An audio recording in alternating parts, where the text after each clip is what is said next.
प्यारे विद्यार्थियों नमस्कार। स्वागत है आप सभी का आपके अपने YouTube चैनल पर। तो आज की क्लास में हम बात करने वाले हैं चतुर्थ श्रेणी की परीक्षा के लिए हिंदी व्याकरण के मोस्ट इंपोर्टेंट प्रश्नों के ऊपर। तो जितने भी छात्र छात्राएं चतुर्थ श्रेणी की तैयारी कर रहे हैं, आज की क्लास को आप सभी को एंड तक वॉच करना है, क्योंकि हिंदी व्याकरण के बहुत ही महत्वपूर्ण प्रश्नों पर हम चर्चा करने वाले हैं। प्रत्येक प्रश्न का आंसर आप सभी को साथ साथ में बताते रहना है। तो बिना किसी देर के आज के महत्वपूर्ण प्रश्नों की क्लास को शुरू करते हैं। पहला प्रश्न आपसे पूछा गया है, निम्नलिखित में से अयादी संधि का उदाहरण कौन सा है? अन्वेष, गायन, विश्वामित्र या फिर यद्यपि। जल्दी से पहले प्रश्न का राइट आंसर बताइए। कौन सा ऑप्शन इसका बिल्कुल करेक्ट आंसर हो जाएगा? अयादी संधि का आपको उदाहरण बताना है। तो बात करें पहले प्रश्न के राइट आंसर की, अयादी संधि का उदाहरण हो जाएगा दोस्तों आपके गायन। बात करें गायन के संधि विच्छेद की, तो देखिए इस प्रकार से बनेगा, गए धन अन्न। इस प्रकार से दोस्तों इसका संधि विच्छेद बनेगा, जहां पर दोस्तों आई और अ मिलकर दोस्तों आपके आई का निर्माण करते हैं। तो दूसरा ऑप्शन इस प्रश्न का यहाँ पर राइट आंसर हो जाएगा। अगला प्रश्न देखिए पूछा गया, निम्नलिखित में से भाववाचक संज्ञा नहीं है। इनमें से भाववाचक संज्ञा कौन सा नहीं है? देखिए आपके हिंदी व्याकरण के चतुर्थ श्रेणी में जितने भी टॉपिक दिए गए हैं, उनके देखिए प्रत्येक टॉपिक का एक एक प्रश्न लिया गया है, और इसी तरह से दोस्तों डेली क्लासेस लगाती हैं, जिससे आपके सारे टॉपिक दोस्तों बिल्कुल बेहतरीन तरीके से क्लियर हो जाए। तो भाववाचक संज्ञा इनमें से कौन सी नहीं है? हिमालय, गुणी, जीत या फिर रोना। सभी को कमेंट में आंसर बताना है। भाववाचक संज्ञा दोस्तों इनमें से कौन सी नहीं है, यही आपसे पूछा गया है। तो इनमें से देखिए भाववाचक संज्ञा की बात करूं कौन सी नहीं है, तो यहाँ पे देखिए हिमालय जो है, यहाँ पे देखिए कौन सा नहीं है, हिमालय जो है दोस्तों आपके भाववाचक संज्ञा में नहीं आता है, बल्कि दोस्तों ये आपके व्यक्तिवाचक के अंदर आता है। व्यक्तिवाचक के अंदर दोस्तों ये आ जाएगा, यानी कि पहले ही ऑप्शन इसका बिल्कुल करेक्ट आंसर हो जाएगा। बढ़ते अगले प्रश्न की ओर। अगला देखिए पूछा गया, शाखा मृग किस शब्द का पर्यायवाची है? वानर का, हिरण का, मोर का या फिर नीलगाय का? सभी विद्यार्थियों को इसका आंसर बताना है। शाखा मृग की बात हो रही है दोस्तों, कौन से शब्द का यह पर्यायवाची माना जाता है, यही आपसे पूछा गया है। तो सभी विद्यार्थियों को इसका आंसर बताना है। तो शाखा मृग की बात करूं दोस्तों, ये आपके वानर का पर्यायवाची है। पहले ही ऑप्शन इसका बिल्कुल राइट आंसर हो जाएगा। अगला प्रश्न देखिए पूछा गया, प्रत्याशा शब्द में प्रयुक्त उपसर्ग कौन सा है? प्रति उपसर्ग, प्रति उपसर्ग, प्र उपसर्ग या फिर प्रतिह उपसर्ग? सभी को इसका आंसर कमेंट बॉक्स में बताना है।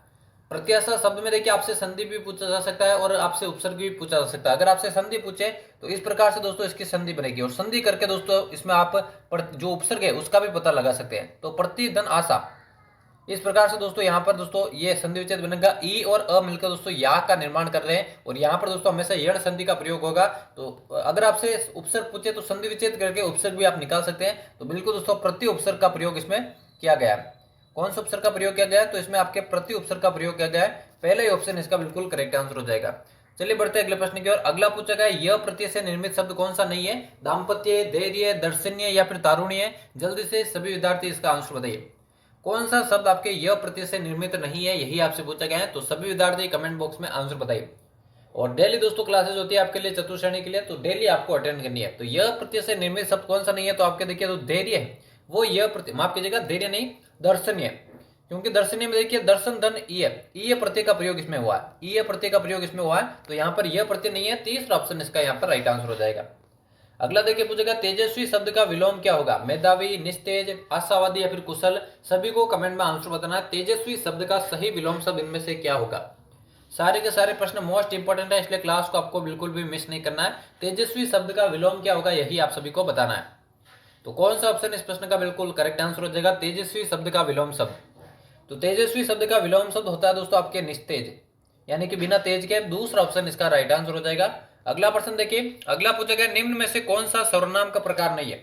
निजवाचक, प्रश्नवाचक, गुणवाचक या फिर पुरुषवाचक? सभी को कमेंट में आंसर बताना है। सर्वनाम का प्रकार इनमें से कौन सा नहीं है? बहुत ही इंपॉर्टेंट प्रश्न, तो परीक्षा में काफी बार पूछा जाता है, तो सभी को आंसर बताना।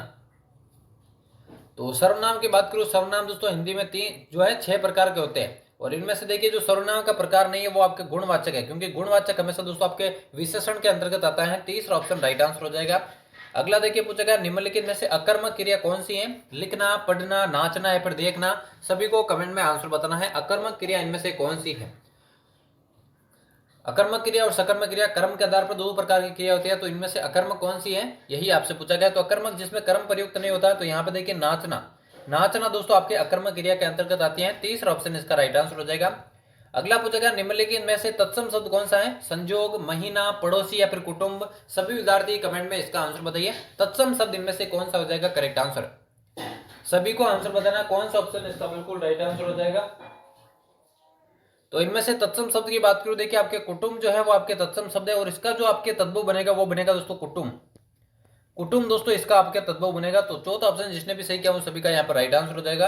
अगला देखिए पूछेगा कारतूस शब्द है, कारतूस किस प्रकार का शब्द है? तत्सम शब्द, तद्भव शब्द, विदेश शब्द या फिर देश शब्द, सभी को इसका आंसर बताना है। कारतूस किस प्रकार का शब्द है? आपके तत्सम, तद्भव और देशज विदेशज ये टॉपिक दोस्तों आपके जो है सिलेबस के अंदर दिए गए। तो सभी विद्यार्थियों को करेक्ट आंसर बताना है कारतूस किस प्रकार का शब्द है। तो कारतूस की बात करूं तो ये आपके विदेश शब्द के अंतर्गत आता है। तीसरा ऑप्शन इसका बिल्कुल राइट आंसर हो जाएगा। चलिए बढ़ते अगले प्रश्न की ओर। अगला पूछा गया जो शत्रुओं को मार डालता है, वाक्यांश के लिए एक शब्द बताइए। शत्रुघ्न, नश्वर, जन्मांध या फिर निर्दयी। सभी विद्यार्थी कमेंट में आंसर बताइए इसका। जो शत्रुओं को मार डालता है, वाक्यांश के लिए एक शब्द कौन सा हो जाएगा, जल्दी से बताइए। और क्लास के एंड में बताना तो यहाँ से कितने प्रश्न आपके करेक्ट होते हैं ताकि आपको अपनी तैयारी का अंदाजा लग सके। तो जो शत्रुओं को मार डालता है उसे दोस्तों आपके शत्रुघ्न कहा जाता है। पहले ही ऑप्शन इसका बिल्कुल करेक्ट आंसर हो जाएगा। अगला देखिए पूछा गया अनवर गया होगा, वाक्य किस काल को संकेतित करता है? संदिग्ध भूत, आसन भूत, अपूर्ण भूत या फिर सामान्य भूत। जल्दी से सभी विद्यार्थी इसका आंसर बताइए, कौन सा ऑप्शन बिल्कुल राइट आंसर हो जाएगा। अनवर गया होगा, इसमें कौन सा दोस्तों आपके काल है, यही आपसे पूछा गया है। तो अनवर गया होगा, इसमें देखिए जो काल है वो देखिए आपके संदिग्ध भूतकाल का है। पहले ही ऑप्शन इसका बिल्कुल राइट आंसर हो जाएगा। अगला प्रश्न देखिए। अगला देखिए पूछा गया निम्नलिखित में से किस विकल्प में संधि का सही प्रयोग नहीं हुआ है? मातृधन उपदेश, हरिधन इच्छा, गणधन ईश और चौथा है मधुधन आचार्य। सभी को इस प्रश्न का आंसर बताना है, कौन सा ऑप्शन बिल्कुल राइट आंसर हो जाएगा। कौन से विकल्प में सही संधि का प्रयोग नहीं हुआ है? तो सभी विद्यार्थी कमेंट करके इसका आंसर बताइए। तो सही संधि का प्रयोग देखिए जिस विकल्प में नहीं हुआ है वो आपके पहला विकल्प है, क्योंकि ये मात्र नहीं होता बल्कि दोस्तों मात्र होता है, मात्र धन उपदेश होता है। तो पहले ही ऑप्शन इसका बिल्कुल करेक्ट आंसर हो जाएगा, यण संधि का प्रयोग इसमें होगा। चलिए बढ़ते हैं अगले प्रश्न की ओर। अगला पूछा गया मधुरिमा शब्द में प्रत्यय बताइए। मधुरिमा शब्द के अंदर आपको प्रत्यय बताना है, रीमा प्रत्यय, मां प्रत्यय, ईमा प्रत्यय या फिर मधु प्रत्यय। सभी को कमेंट बॉक्स में आंसर बताना है, कौन सा ऑप्शन बिल्कुल राइट आंसर हो जाएगा। मधुरिमा शब्द के प्रत्यय और उपसर्ग जब भी आपको बताना है तो दोस्तों शब्द का आपको संधि विच्छेद कर देना है, जिससे दोस्तों प्रत्यय भी निकल जाएगा, उपसर्ग भी निकल जाएगा और मूल शब्द भी निकल जाएगा। तो मधुरिमा शब्द की बात करूं, इसमें जो प्रत्यय दोस्तों वो आपके ईमा प्रत्यय है, और इसमें मूल शब्द की बात करें मधुर, इसमें मूल शब्द है। तीसरा ऑप्शन इसका राइट आंसर हो जाएगा। अगला देखें। अगला पूछेगा चंद्रमा शब्द का सही पर्यायवाची कौन सा है? विदु, पद्माकर, सुरपति या फिर मधवा। सभी को कमेंट में आंसर बताना। और चैनल को अभी तक आपने सब्सक्राइब नहीं किया तो सब्सक्राइब कर देना, क्योंकि डेली दोस्तों इसी तरह की क्लासेज आपको चैनल पर मिल रही है। तो चंद्रमा का पर्यायवाची आपको कमेंट बॉक्स में बताना है। तो चंद्रमा की बात करूं, इसका जो सही पर्यायवाची हो जाएगा वो दोस्तों आपके विदु हो जाएगा। पहले ही ऑप्शन इसका बिल्कुल राइट आंसर। अगला देखें। अगला पूछेगा विशिष्ट का सही विलोम शब्द क्या होगा? अशिष्ट, असाधारण, संश्लिष्ट या फिर सामान्य। सभी विद्यार्थी कमेंट में आंसर बताइए, विशिष्ट का सही विलोम शब्द इनमें से क्या होने वाला है।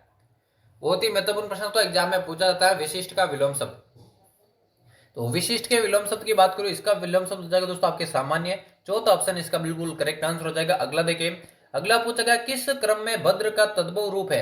भला, बद्दा, भद या फिर बदा। सभी विद्यार्थी कमेंट में आंसर बताइए, भद्र का तद्भव रूप इनमें से कौन सा हो जाएगा। बहुत ही महत्वपूर्ण प्रश्न तो एग्जाम में पूछा था, तो सभी को इसका आंसर बताना, कौन सा ऑप्शन बिल्कुल राइट आंसर हो जाएगा। भद्र दोस्तों आपके तत्सम शब्द है, और इसका जो तद्भव वर्ग होगा वो आपके भला होगा, यानी कि पहले ही ऑप्शन इसका बिल्कुल राइट आंसर हो जाएगा। अगला प्रश्न पूछा गया निम्न में से शुद्ध रूप कौन सा है? तादात्म्य, तादात्म्य या फिर तादात्म्य और चौथा ऑप्शन है तादात्मक। सभी विद्यार्थी इसका आंसर बताइए, शुद्ध रूप इनमें से कौन सा हो जाएगा, यही आपको बताना है। तो एक शब्द होता है दोस्तों तादात्म्य और एक होता है महात्म्य। दोनों दोस्तों एक ही तरीके से लिखे जाता है, यानी कि दोस्तों तीसरा ऑप्शन इसका बिल्कुल करेक्ट आंसर हो जाएगा। इसमें देखिए दोनों जो त और म है लास्ट वाले वो आधे लिखे जाएंगे। इसी प्रकार से आपका देखिए जो महात्म्य शब्द है वो भी इसी प्रकार से लिखा जाएगा। दोनों शब्द इंपॉर्टेंट है, एग्जाम में पूछे जाते हैं। यानी कि यहाँ पे दोस्तों माँ आएगा, म नहीं आएगा बल्कि माँ आएगा, और यहाँ पे ता आएगा। यहाँ पे दोनों शब्द आधे लिखे जाएंगे, त और म। यहाँ पर भी आधे लिखे गए, तो दोनों आपको ध्यान में रखने, दोनों इंपॉर्टेंट है। तो इस प्रश्न का ऑप्शन हो जाएगा दोस्तों आपके नंबर 3, जिसने भी सही किया उन सभी का करेक्ट आंसर हो जाएगा। अगला देखिए पूछा गया निम्न में से कौन सा शब्द अशुद्ध है? इस बार आपको अशुद्ध बताना है। प्रतिपृष्ठ, महीना, जागृत या फिर लालायित। सभी विद्यार्थी इसका आंसर बताइए, अशुद्ध शब्द इनमें से कौन सा हो जाएगा। तो सभी विद्यार्थी कमेंट में आंसर बताइए। आपके शब्द शुद्धि और वाक्य शुद्धि दोनों दोस्तों आपके सिलेबस के अंदर है, दोनों से प्रश्न पूछे जाएंगे और दोनों के दोस्तों मैंने प्रश्न सम्मिलित किए हैं। तो इनमें से अशुद्ध की बात करूं, देखिए महीना यहाँ पर अशुद्ध लिखा है, क्योंकि महीना में दोस्तों जो ह पर मात्रा लगेगी वो बड़ी बनेगी। बाकी तीनों शब्द शुद्ध है, एग्जाम में पूछे जाते हैं। चलिए अगला प्रश्न देखिए। अगला पूछा गया कलेजे पर सांप लौटना मुहावरे का क्या अर्थ हो जाएगा? दुखी होना, ईर्ष्या से जल उठना, दुश्मनी निकालना या फिर दीनता प्रकट करना। कौन सा ऑप्शन इसका राइट आंसर हो जाएगा? कलेजे पर सांप लौटना, इस मुहावरे का आपको अर्थ बताना है। जल्दी से सभी विद्यार्थी इसका आंसर बताइए। तो कलेजे पर सांप लौटना इस मुहावरे का अर्थ है दोस्तों ईर्ष्या से जल उठना, यानी कि दूसरा ऑप्शन जिसने भी सही किया है उन सभी का करेक्ट आंसर हो जाएगा। अगला देखिए, अगला पूछा गया अपनी पगड़ी अपने हाथ, लोकोक्ति का सही अर्थ क्या होगा? अपना सम्मान बचाने अपना हाथ में होता है, अपनी पगड़ी स्वयं संभालना, अपनी पगड़ी स्वयं पहनना, या फिर पगड़ी का हाथ में सुरक्षित होना। कौन सा ऑप्शन इसका राइट आंसर हो जाएगा? अपनी पगड़ी अपने हाथ। सभी को कमेंट बॉक्स में इस प्रश्न का आंसर बताना, कौन सा ऑप्शन बिल्कुल राइट आंसर हो जाएगा? अपनी पगड़ी अपने हाथ। लोकोक्ति का आपको अर्थ बताना है। तो इस लोकोक्ति का अर्थ हो गया दोस्तों अपना अपना सम्मान बचाना अपने हाथ में होता है, यानी कि पहला ऑप्शन जिसने भी सही किया उन सभी का यहाँ पर राइट आंसर हो जाएगा। अगला देखिए, अगला पूछेगा निम्नलिखित में से शुद्ध वाक्य का चयन करना है। आपको शुद्ध वाक्य का चयन करना है। उसके प्राण निकल गए, उसका प्राण निकल गया, उसका प्राण पखेरु उड़ गया, या फिर प्राण उसका खत्म हो गया। शुद्ध वाक्य इनमें से कौन सा हो जाएगा, यही आपको पहचाना है। तो सभी विद्यार्थी कमेंट में इसका आंसर बताइए, कौन सा ऑप्शन बिल्कुल राइट आंसर हो जाएगा। तो इनमें से देखिए शुद्ध वाक्य की बात करूं, उसके प्राण निकल गए, यानी कि प्राण हमेशा दोस्तों आपके बहुवचन में प्रयुक्त होता है, तो पहले ही ऑप्शन इसका बिल्कुल राइट आंसर हो जाएगा। अगला देखिए पूछा गया निम्नलिखित में से शुद्ध वाक्य का आपको चयन करना है। पहला है गौतम ऋषि की पत्नी का नाम अहिल्या था, दूसरा है राजीव निरपराधी है, तीसरा है उसकी शंका का निवारण हो गया, और चौथा अनेक निरपराध दंड के भागी हुए। कौन सा यहाँ पर शुद्ध वाक्य है, यही आपसे पूछा गया। तो यहाँ पे देखिए शुद्ध वाक्य पहचाना, देखिए पहला पहला ऑप्शन तो गलत होगा, क्योंकि ये अहिल्या नहीं होता बल्कि दोस्तों अहल्या होता है। अहिल्या नहीं होता बल्कि अहल्या होता है, तो यहाँ पे पहला तो गलत हो गया, ठीक है ना। यहाँ पे दूसरे की बात करें राजीव निरपराधी है, ये भी गलत है, क्योंकि निरपराधी नहीं होता बल्कि निरपराध होता है। तीसरा है उसकी शंका का निवारण हो गया, तो शंका का निवारण नहीं होता दोस्तों, शंका का समाधान होता है, तो ये भी गलत हो गया। तो एकमात्र देखिए जो सही है विकल्प वो आपके चौथा है, अनेक निरपराध दंड के भागी हुए, यही इसका बिल्कुल करेक्ट आंसर हो जाएगा। तो चलिए बढ़ते जल्दी से अगले प्रश्न की ओर। अगला पूछा गया अधिशासी के लिए प्रयुक्त हिंदी रूपांतरण क्या होगा, यानी अधिशासी शब्द को इंग्लिश में क्या कहते हैं? एक्सक्लूसिव, एक्सटेंसिव, एग्जीक्यूटिव या फिर एक्सहॉस्टिव। सभी विद्यार्थी इसका आंसर बताइए, अधिशासी को इंग्लिश में क्या कहा जाता है? पारिभाषिक हिंदी शब्दावली से यह प्रश्न लिया गया है। दो प्रश्न तो डेली की क्लास में हम लेते हैं। तो अधिशासी शब्द का दोस्तों हिंदी रूपांतरण नहीं बल्कि अंग्रेजी रूपांतरण, ठीक है ना, थोड़ा सा मिसप्रिंट हुआ है, तो अंग्रेजी रूपांतरण आपको बताना है। तो अंग्रेजी शब्द का देखिए जो रूपांतरण होगा अधिशासी के लिए वो होगा एग्जीक्यूटिव, यानी कि तीसरा ऑप्शन इस प्रश्न का राइट आंसर हो जाएगा।